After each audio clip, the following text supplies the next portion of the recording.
주 예수 내 맘에 들어와 계시는 구원은 어떻게 받는 겁니까? 여러분, 구원은 어떻게 받는 겁니까? 구원은 우리가 가지고 있는 수단, 우리의 방법으로는 받을 수 있는 게 아니죠. 구원은 전적으로 하나님의 능력으로 받는 것입니다. 구원받은 사람을 또 다른 말로 거듭난 사람이라고 하는데, 여러분, 거듭나는 게 뭐죠? 다시 태어나는 거죠, 그죠? 그래서 다시 태어난다, 그래서 중생, 또 born again 그러지 않습니까? 근데 여러분, 사람이 어떻게 태어납니까? 중생이 아니더라도, 거듭나는 게 아니더라도 사람이 어떻게 출생을 합니까? 부모가 낳아주기 때문에 태어나는 거죠, 그죠? 사람이 스스로 생성될 수도 없고 스스로 태어날 수도 없습니다. 전적으로 부모를 의지하게 되고, 부모에 의해서 생성이 되고, 또 부모에 의해서 태어나게 되죠. 그러니까 부모가 낳아주기 때문에 태어날 수 있는 거지, 내가 태어나고 싶다 그래서 태어날 수 있는 게 아닙니다. 거듭나는 것도 마찬가지예요. 중생도 마찬가지예요. 우리가 하나님의 나라에 들어가려면 다시 태어나야 합니다. 거듭나야 합니다. 그런데 이것은 우리가 할 수 있는 게 아니에요. 그러니까 태어나는 것 자체가, 처음 태어나든 뭐 다시 태어나든, 태어나는 것 자체가 우리가 할 수 있는 게 결코 아닙니다.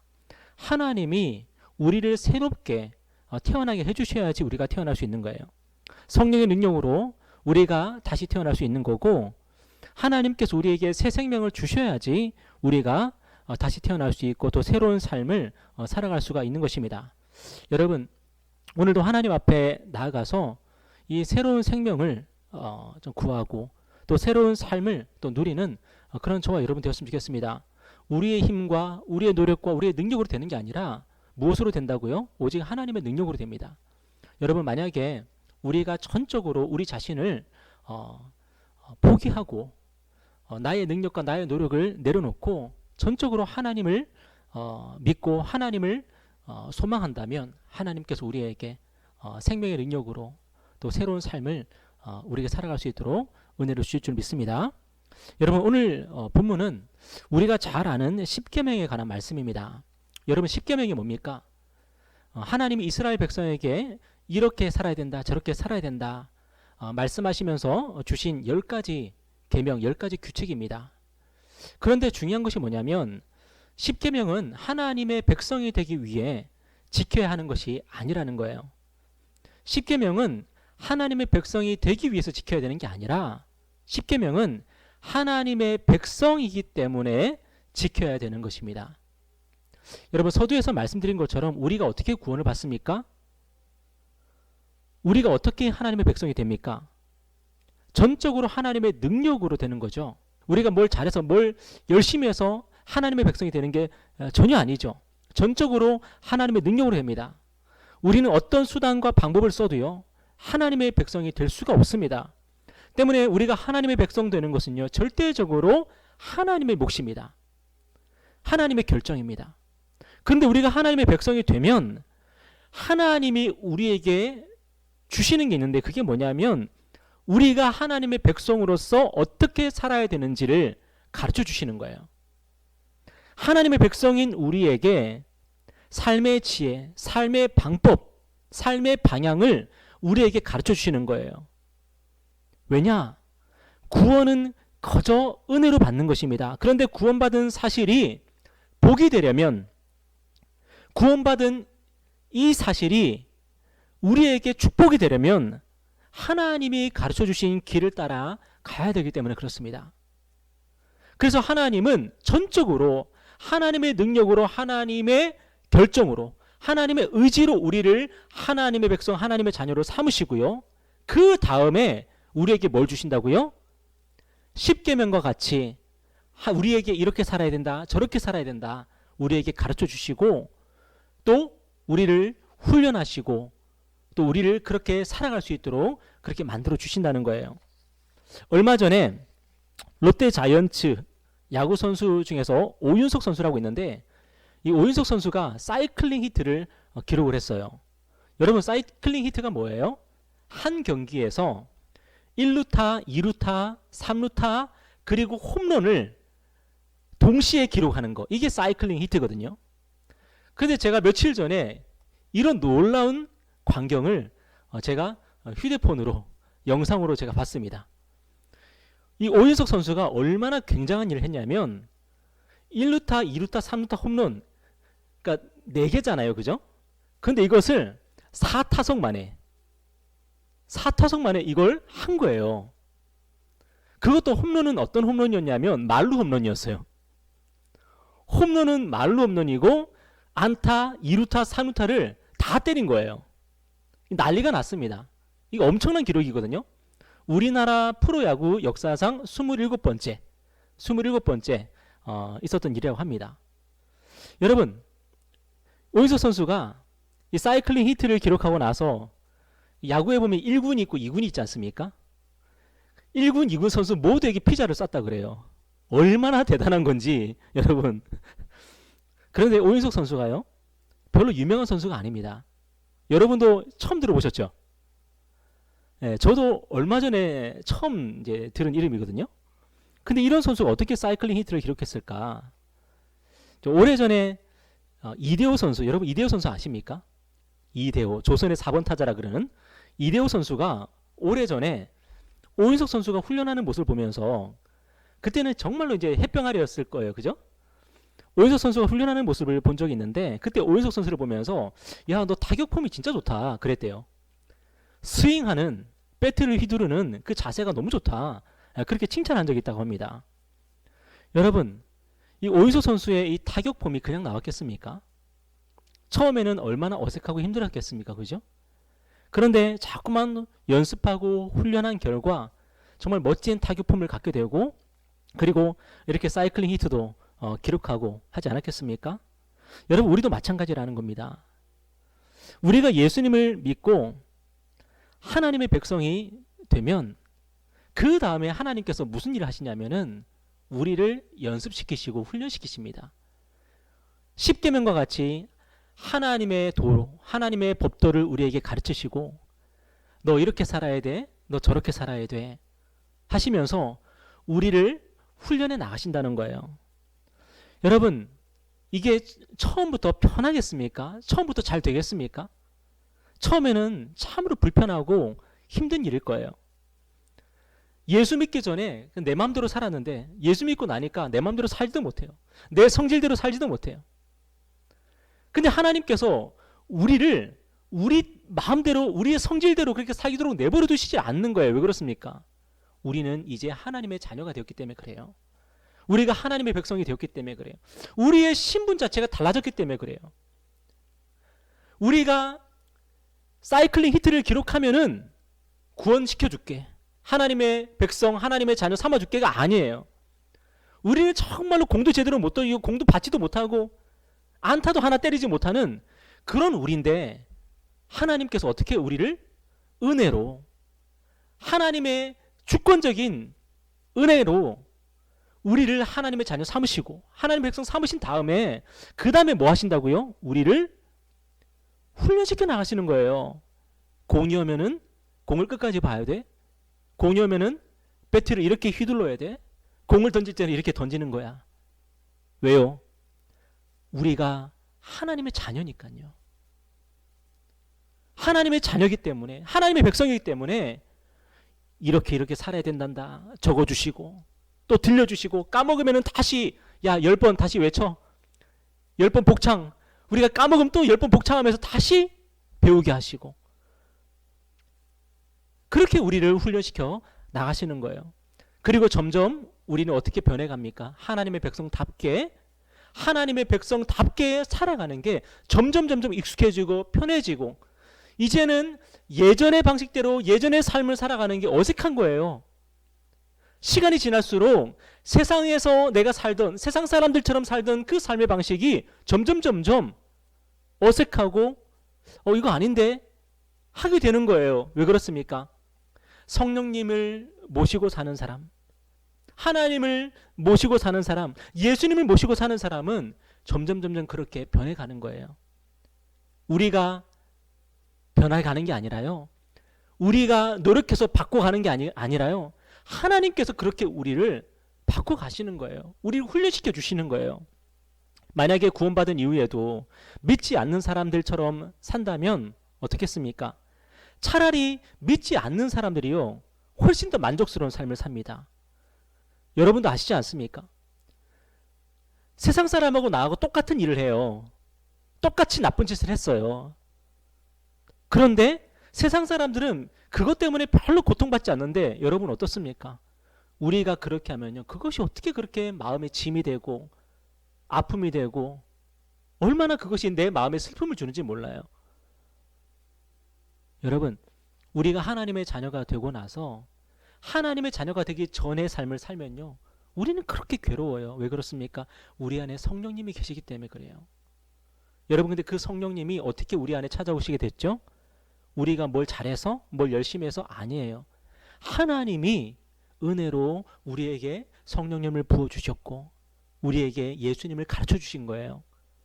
그리고 이제는 우리 안에 계신 성령님께서 어떻게 하신다고요? 우리가 제대로 살아갈 수 있도록, 하나님이 기뻐하시는 삶을 살아갈 수 있도록 우리를 이끌어 가시고 우리를 훈련시켜 나가시는 거예요. 여러분, 매일매일 내가 하나님의 자녀다 하는 이 사실을 여러분 잊지 마시기 바랍니다. 언제 또한 우리가 잊지 말아야 됩니까? 내가 지금 방금 죄를 지었어도요, 나는 하나님의 자녀라는 이 사실을 여러분 잊어버리지 마십시오. 방금 내가 내 마음대로 살았어도, 방금 내가 혹 하나님의 뜻대로 살지 않았어도요, 여러분이 하나님의 자녀라는 이 사실을 잊지 마십시오. 그 사실은 변하지 않습니다. 왜요? 우리가 무엇을 했기 때문에 하나님의 자녀가 된 게 아니라 하나님의 은혜로 우리가 하나님의 자녀가 된 것이기 때문에 그렇습니다. 그러나 하나님이 우리에게 뭘 요구하신다고요? 이제는 옛날처럼 살면 안 돼. 이제는 예수 믿기 전처럼 살면 안 되는 거야. 이제는 하나님의 백성 되기 전처럼 살면 안 되는 거야. 내가 가르쳐 줄게. 내가 훈련시켜 줄게. 나만 믿어. 나만 따라와.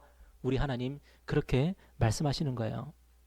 우리는 성경 속의 이스라엘 백성의 모습을 통해서 예수를 믿으면서도 예수 안 믿는 것처럼 그렇게 사는 게 얼마나 괴롭고 고통스러운 건지 여러분 잘 보지 않습니까?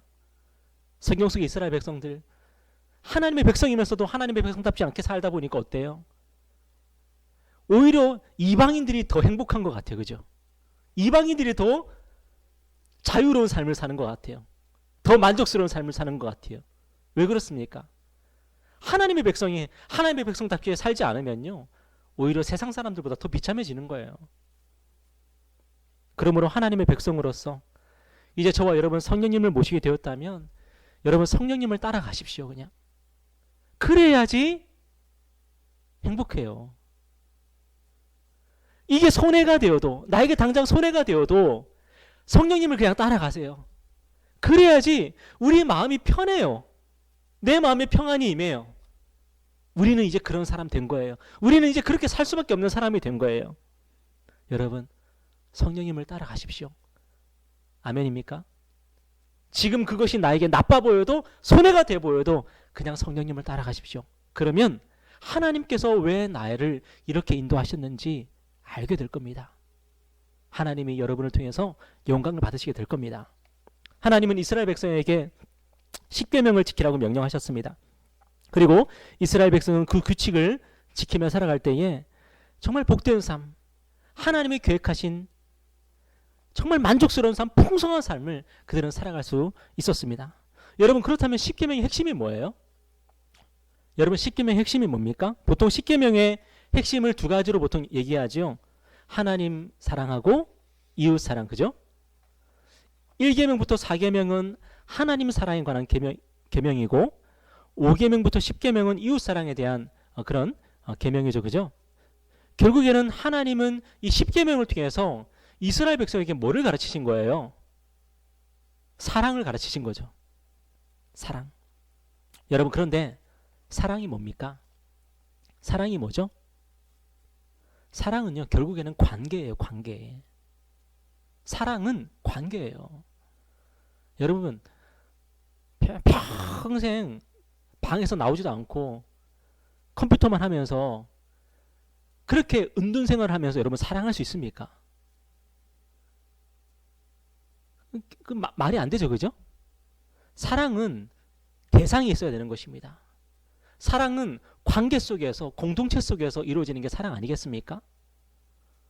사랑은 하나님과 또 형제 자매와 또 이웃과 더불어 살아가면서 이루어지는 것이 사랑입니다. 근데 하나님이요, 우리에게 십계명을 통해서 사랑을 가르치셨다 하는 것은 뭐냐면, 뭐가 중요하다는 거예요? 관계가 중요하다는 거예요. 관계. 하나님이 우리를 하나님의 백성 삼으셔서, 우리를 하나님의 자녀 삼으셔서 우리에게 가르치시는 게 뭐냐면은 사랑이고, 그리고 관계라는 거예요. 관계를 맺으면서 살아가는 거, 관계를 잘 맺으면서 살아가는 거. 하나님이 우리에게 원하시는 게 바로 그거라는 거예요. 여러분, 오늘 저와 여러분이 살아가고 있는 이 시대는요, 모두의 관심사가 뭡니까? 내가 잘 되고 내가 성공하는 것, 이게 모두의 관심사 아닙니까? 그죠? 우리는요, 성공을 추구하고 나의 행복을 추구하고 나의 만족을 추구하면서 그렇게 살아갑니다. 그래서 서점에 가보면은 온통 무슨 책이 제일 잘 팔려요? 서점에 가면 베스트셀러 보면은 다 자기계발 서적 아닙니까? 재테크 막 그런 거 아닙니까?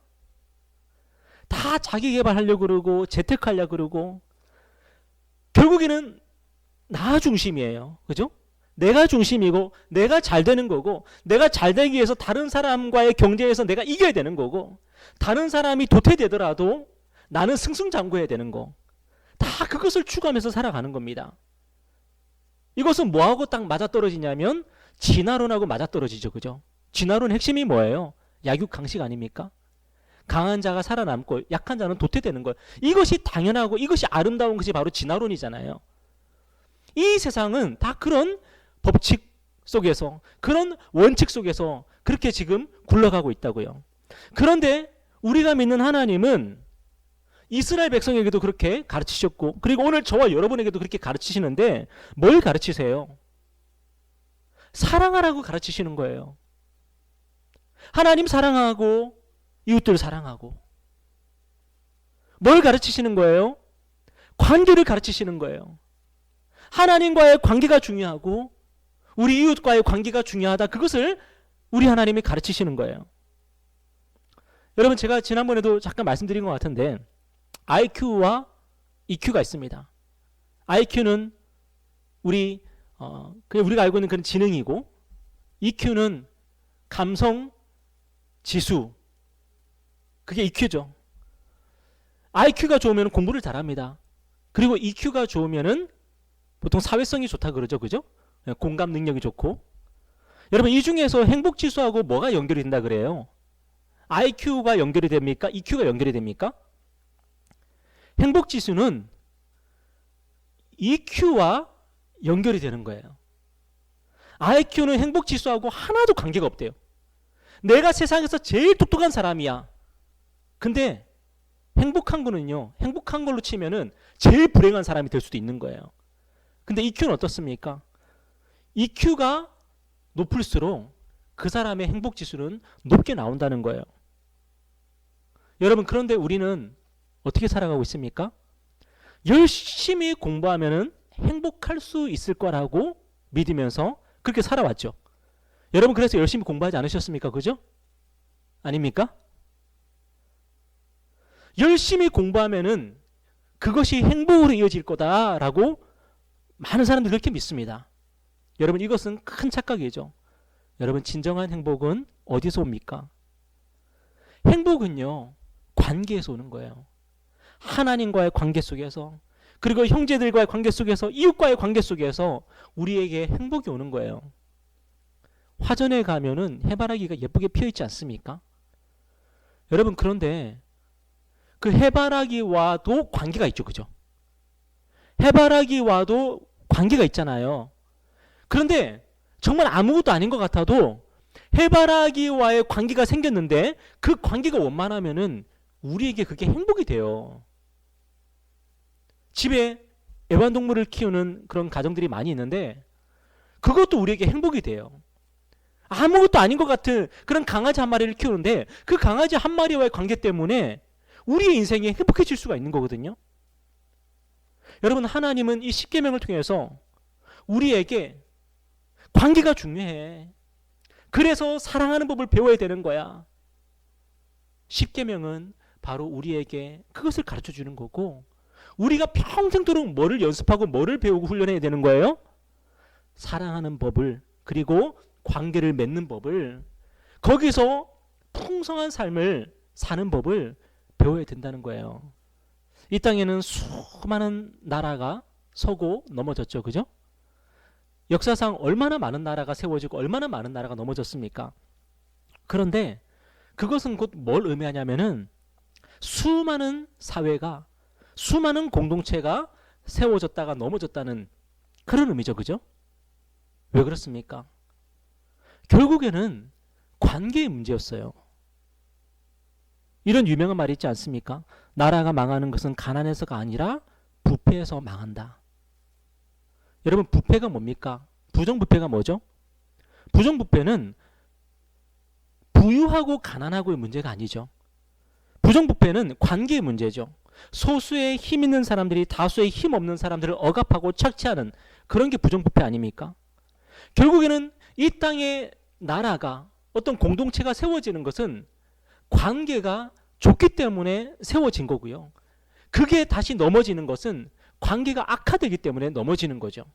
그래서 혁명 같은 게 일어나고 반란 같은 게 그래서 일어나는 거 아닙니까?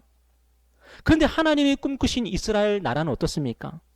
하나님이 꿈꾸신 이스라엘 나라는요, 떼돈 버는 나라가 아니에요. 십계명에는 그런 거 하나도 없어요. 어떻게 하면 영어 공부를 잘할 수 있고, 어떻게 하면 재산을 늘릴 수 있고, 하나님이 이스라엘 백성에게 주신 그 10가지 계명 가운데 그건 하나도 없어요. 하나님이 십계명을 통해서 이스라엘 백성에게 어떻게 이스라엘 나라를 만들라고 말씀하시는 거예요. 너희들이 이 계명을 너희들이 지켜서 살아가면은 너희 공동체는 부패하지 않게 되는 거야.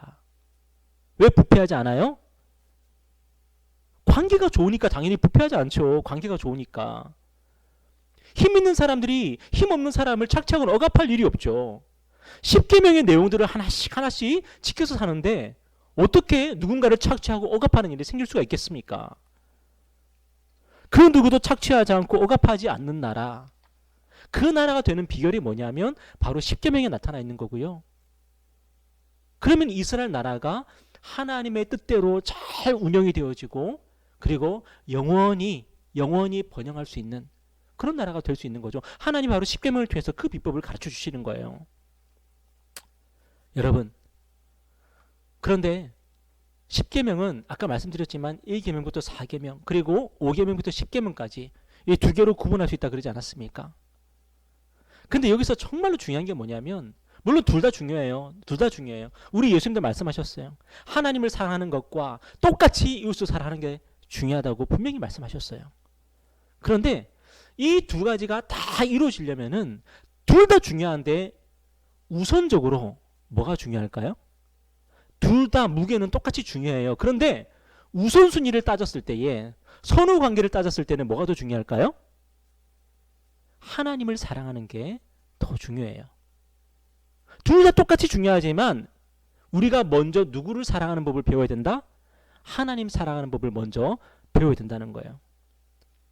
그래서 1계명부터 4계명까지를 보면은 하나님을 사랑하라는 얘기예요. 하나님을 똑바로 제대로 사랑하는 얘기예요. 그래서 마틴 루터를 비롯해서 우리 믿음의 선배들이 했던 얘기가 하나같이 뭐냐면, 십계명은요, 십계명은 결국에는 뭐냐면 바로 제1계명이라는 거예요. 제1계명. 우리 3절 말씀 한번 읽어볼까요? 다시 한번 우리 3절 말씀 읽어보겠습니다. 3절입니다. 시작. 너는 나 외에는 다른 신들을 내게 두지 말라. 그러니까 십계명의 모든 계명들이 결국에는 바로 이 1계명이, 이게 1계명인데 바로 이 1계명으로 다 귀속이 된다는 거예요. 여러분이 아는 것처럼 제5계명은 뭡니까? 10계명의 제5계명이 뭐죠? 부모를 공경하라는 거죠. 그죠? 그런데 부모를 공경하라, 이 계명을 잘 지키는 것은 결국에는 뭐를 잘 지키는 거예요? 제1계명. 제1계명을 잘 지키는 거라는 거예요. 살인하지 말라, 간음하지 말라, 거짓말하지 마라, 거짓 증거하지 마라, 이웃을 탐하지 말라. 이 모든 계명들이 다 보면은 결국에는 하나님 한 분을 잘 섬기는 거, 그거랑 똑같다는 거예요. 여러분, 그렇기 때문에 우리가 하나님을 바로 알고 하나님을 바로 믿고 하나님을 사랑하는 거, 이것보다 중요한 게 없다는 거예요. 역사상 신을 섬기지 않았던 적은 없습니다. 요즘은 무신론이라 그래가지고 하나님의 존재 자체를 부정하는 그런 사조, 그런 흐름도 있지만, 여러분, 무신론자라고 해서 무엇인가 마음을 뺏기지 않습니까? 무신론자 그래서 뭔가를 믿고 의지하지 않습니까? 무신론자도요, 무언가를 믿고 의지하고 숭배하고 자신의 인생을 겁니다. 때문에 무신론자 그래서 그 사람이 정말로 무신론자는 아닌 거죠. 그 사람도 나름대로 하나님을 가지고 있는 겁니다. 그것이 가족일 수도 있고 국가일 수도 있고 아니면 개인의 명예일 수도 있고 재산일 수도 있습니다. 내가 믿고 내가 의지하고 내가 모든 것을 내 인생을 거는 그게 바로 신이거든요. 그런 면에서 진정한 무신론자는 없는 거죠. 그런데 문제는 뭐냐면 우리 인간이 신을 믿고 신을 섬겼지만 그것이 항상 어때요? 틀렸었다는 거예요. 항상 방향이 틀렸었다는 거예요. 그 결과가 뭘까요? 그 결과가 뭐냐면 형제를, 이웃을 사랑하기는커녕 착취하고 억압하는 대로 나타난다는 거예요. 여러분, 제가 여러분한테 한번 물어볼게요. 혹시 예수님을 믿는 누군가 때문에 힘들어 본 적 있으십니까? 예수님을 믿는 누군가 때문에 고통스러워 본 적 있으십니까? 네. 감사합니다. 너무나도 분명하게 리액션 해주시네요.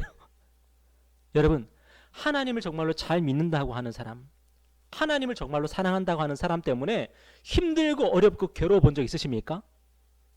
다 있죠, 그죠? 왜 그렇습니까? 왜 예수를 믿는다는 사람, 예수님을 사랑한다는 사람, 그리고 밖에 나가서 열심히 예수님을 전한다는 사람, 그런 사람들 때문에 우리는 고통스럽고 괴로워 본 적 있을까요? 왜 그럴까요? 그 사람이 하나님을 바로 알지 못했기 때문이에요. 그 사람이 하나님을 바로 믿지 못했기 때문에 그래요. 그렇기 때문에 우리가 그렇게 고통스러웠고 괴로웠던 거거든요. 여러분, 우리는 안 그럴까요? 혹시 여러분 가운데 저 때문에 괴롭고 저 때문에 힘들어 본 적 있으십니까? 제가 하나님을 제대로 알지 못했기 때문에 그런 거예요. 제가 하나님을 제대로 믿지 않았기 때문에, 하나님을 잘 모르고 하나님을 믿는다고 생각했기 때문에, 하나님을 안다고 생각했기 때문에, 그리고 그런 하나님을 믿었기 때문에 여러분이 저 때문에 고통스럽고 저 때문에 힘들었던 거예요. 10계명의 1계명부터 4계명까지가 하나님을 어떻게 알고 어떻게 믿어야 되고 어떻게 섬겨야 되는지, 그것을 가르치는 게 바로 1계명부터 4계명인데, 제가 그 중에 하나라도 오해한다면요, 그 중에 하나라도 제가 틀렸었다면 저는 하나님 외에 다른 신을 제가 믿고 섬겼던 거고요. 그것 때문에 여러분은 저 때문에 고통하게 되고 힘들게 돼요. 왜요? 제가 여러분을 제대로 사랑하지 못하기 때문에, 제가 여러분을 바로 사랑할 수 없기 때문에 저 때문에 고통스러워지고 힘들게 되는 거예요. 우리 기독교 안에도 지금 그러한 일들이 너무나도 많이 일어나고 있죠.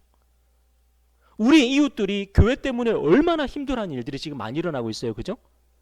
교회 때문에 막 긴장하고 교회가 사람들에게 너무나도 큰 고통과 어려움을 주는 그런 일들이 지금 얼마나 많이 일어나고 있어요. 왜 그래요? 하나님을 바로 알지 못하기 때문에 그래요. 하나님을 제대로 믿고 있지 않기 때문에 그래요. 하나님을 잘못 섬기고 있기 때문에 그래요. 여러분, 그러면 지금 누가 가장 힘들어하고 누가 가장 아파할까요? 우리가 하나님을 바로 알지 못하고, 우리가 하나님을 바로 믿지 못하고, 하나님을 바로 섬기지 못하고, 그래서 우리의 이웃들을 사랑하지 못한다면요, 우리 하나님이 가장 고통스러워하시고 슬퍼하시는 거죠. 우리 예수님이 이 땅에 계셨을 때에 우리 예수님도 그런 상황 가운데 계시지 않았습니까? 우리 예수님이 제자들과 함께 그렇게 길을 가고 있으면은 제자들은 뒤에서 서로 막 누가 크냐 하면서 서로 막 다투고 서로 시기하고 질투하고 있어요. 그죠? 우리 예수님 마음이 어땠을까요? 제자들과 함께 식사를 하고 있는데 근데 아무도 서로를 섬기지 않는 거예요. 누군가가 섬겨야지. 누군가가 서빙을 해야지 식사가 제대로 이루어질 텐데 아무도 그렇게 하지 않는 거예요. 마치 뭡니까? 우리가 다 같이 중국집에 가가지고 밥을 먹고 있는데 밥을 다 먹었는데 아무도 돈을 안 내는 거예요. 갑자기 전부 다 신발끈을 막 풀고 묶었다가 풀고다가 자꾸 그러고 있는 거예요. 아무도 섬기지 않는 거예요. 우리 예수님도 이 땅에 계셨을 때에 정말 그런 상황 속에 계시지 않았습니까? 그리고 그것 때문에 우리 예수님 마음이 아프셨을 거예요. 그죠? 왜요? 제자들이 아직까지 예수님을 잘 몰라서, 제자들이 아직까지 하늘 아버지가 누구신지 잘 모르기 때문에 그랬던 거죠. 그죠? 그런데 그것이 오늘 교회의 모습이고, 그래서 교회가 우리 예수님 마음을 아프게 하는 거예요. 그런데 우리가 하나님만 잘 알고 하나님을 제대로 믿고 섬길 수만 있다면 우리가 형제를 사랑할 수 있고 우리가 이웃들을 참으로 사랑할 수 있다. 여러분, 바로 이 말씀이에요. 하나님을 모르기 때문에 우리가 형제들에게 아픔을 주고 이웃들에게 아픔을 주는 그런 나쁜 일들을 우리가 하기도 하지만, 반대로 말하면은 하나님만 우리가 제대로 알 수 있다면, 하나님을 바로 알고 하나님을 바로 믿고 섬길 수만 있다면 우리는요, 거뜬히 능히 서로를 사랑할 수가 있어요. 우리의 가족들을 사랑할 수 있고요, 우리의 이웃들을 사랑할 수가 있게 되는 거예요. 오늘 1절에서 3절 말씀 우리 다시 한번 읽어볼까요? 자, 시작. 하나님이 이 모든 말씀으로 말씀하여 이르시되 나는 너를 애굽 땅 종되었던 집에서 인도하여 낸 내 하나님 여호와니라. 너는 나 외에는 다른 신들을 내게 두지 말라. 여러분, 이 말씀에 보니까 하나님은 지금 누구에게 말씀하고 계세요? 너에게 말씀하고 계세요. 너에게. 하나님이 이 십계명의 말씀을 주실 때요, 사랑을 가르치실 때요, 관계를 가르치실 때 누구에게 가르치셨냐면 너에게 가르치셨어. 너에게. 뭡니까? 하나님과 나 1대1의 관계라는 거예요. 1대1의 관계. 이것은요, 하나님이 이스라엘 백성 한 사람 한 사람, 그리고 저와 여러분 한 사람 한 사람에게 각각에게 지금 말씀하고 계신다는 거예요. 결국에는 하나님의 역사는 어떻게 일어납니까? 공동체는 어떻게 아름답게 세워집니까? 하나님과의 관계 속에서 하나님의 사랑을 제대로 알고 하나님의 은혜를 제대로 알고 하나님이 누구신지를 제대로 아는 나 한 사람으로부터 공동체가 세워지고, 그죠? 나 한 사람 때문에 형제 자매들이요, 정말로 기쁨을 얻게 되고요, 나 한 사람 때문에 우리 가정에 평화가 임하고요, 우리 교회가 정말로 아름답게 세워질 수가 있다는 거예요. 공산주의, 사회주의 그 이론을 보면은 공동체를 중요하게 생각을 합니다. 사회를 중요하게 생각합니다. 그런데 문제가 뭡니까? 그 한 사람 한 사람이 변화되지가 않았던 거죠. 그죠? 한 사람 한 사람이 변화되지가 않으니까 공산주의, 사회주의는요, 공동체를 제대로 세워나가지 못했습니다. 오히려 공동체를 세우겠다 그러면서 얼마나 많은 사람들을 죽였는지 모릅니다. 그런데 하나님은 공동체를 그렇게 세우지 않으세요. 어떻게 세우십니까? 한 사람을 만나 주셔요. 한 사람을 만나셔서 그 한 사람이 하나님과 바른 관계를 맺을 때에 그때 그것이 뭐가 돼요? 공동체, 아름다운 공동체를 세우는 그런 씨앗이 되는 거예요. 그래서 어떻게 돼요? 30배, 60배, 100배 열매를 맺게 되는 거예요. 여러분, 우리 목동 참교회가 아름답게 세워지지 않을 때에, 그때에 우리가 서로를 바라볼 게 아니라 내가 하나님을 지금 하나님과 바른 관계를 맺고 있는지, 내가 하나님을 바르게 사랑하고 있는지 나 자신을 되돌아보는 그런 저와 여러분 되기를 바랍니다. 공동체가 힘들고 어려울 때에 내가 하나님과 바른 관계를 맺고 있다면요, 내가 어떻게 할 수 있어요? 공동체를 아름답게 만들어갈 수 있고요. 공동체의 힘을 불어넣을 수 있는 그런 일들을 감당할 수가 있는 거예요. 혹시 관계 때문에 힘들고 어렵습니까? 관계 때문에 여러분 고통스럽습니까? 그 문제를 푸는 비결은 뭡니까? 지금 내가 하나님을 다시 인격적으로 만나는 거예요. 지금 내 안에 예수님을 나의 주님이십니다. 나의 하나님이십니다. 하면서 예수님을 내 마음에 다시 초청하는 거예요. 우리가 하나님과 바른 관계를 맺고 우리 주님과 바른 관계를 맺을 때에 내가 그렇게 힘들고 어려웠던 그런 관계의 문제들을 우리는 하나씩 하나씩 풀어갈 수가 있는 거고요. 하나님께서 그 일을 도와주실 것입니다. 오늘 우리가 예수님을 한번 다시 생각했으면 좋겠습니다. 예수님이 이 땅에서 정말 사랑할 거 하나 없었던, 사랑할 건덕지 하나 없었던 우리를 전심으로 사랑하시고 그런 우리를 사랑하시기 위해서 목숨까지 내어주실 수 있었던 비결이 뭘까요? 다른 게 아니에요. 우리 예수님이 하나님을 너무 사랑하셨기 때문에 그래요. 우리 예수님이 하나님 아버지를 너무 잘 하셨기 때문에 그래요. 우리 예수님이 아버지와 너무너무 환상적인 관계를 맺고 있었기 때문에 그래요. 그렇기 때문에 죄인 중에 괴수 같은 우리를 사랑하실 수 있었던 것이고 우리를 위해서 목숨을 내어주실 수가 있었던 거예요. 여러분, 오늘 하나님과의 관계를 회복하실 수 있는 그런 기도의 시간 되시길 바랍니다.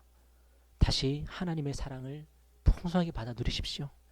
그리고 하나님의 은혜를 다시 깨달으십시오. 그리고 하나님을 사랑하는 마음이 회복되시길 바랍니다. 그래야 할 때에 우리의 형제들, 우리의 가족들, 우리의 이웃들, 우리의 교우들을 사랑할 수 있는 그런 저와 여러분 될 줄 믿습니다. 그런 저와 여러분 되기를 주님의 이름으로 축원합니다. 우리 다 같이 기도하겠습니다.